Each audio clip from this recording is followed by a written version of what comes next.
Blood was on Austin's clothes and all around him. According to the arrest report, school resource officer Eduardo Cortez was the first on the scene. He was sitting in an office across from the stadium.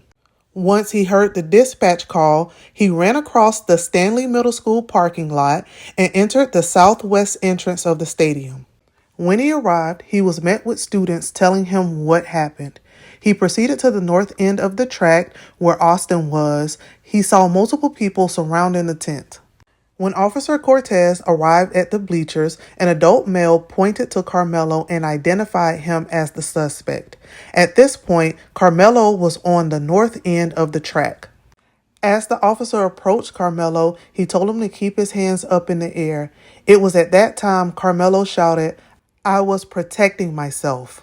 Officer Cortez patted Karmelo down for weapons and none were found. He led Karmelo off of the track. And it was at that time that Karmelo said, "He put his hands on me." The officer then handcuffed Karmelo's hands behind his back and had him sit on the ground. At 10:05 a.m., a second officer, Officer Reese, arrived. Karmelo was patted down again, and Officer Cortez put out the notice that he had the alleged suspect in custody. And that's when, according to the arrest report, Karmelo said, "I'm not alleged. I did it." The two officers walked Karmelo to the back of the driver's side of the police car and put him in.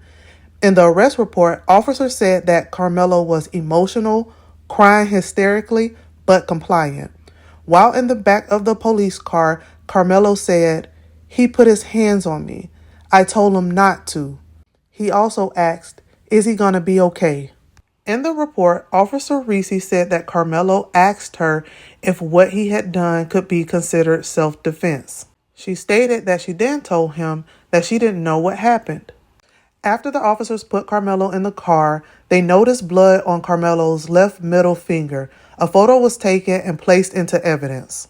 Officer Cortez then asked Karmelo for his name and date of birth and verified him as a student in the school database.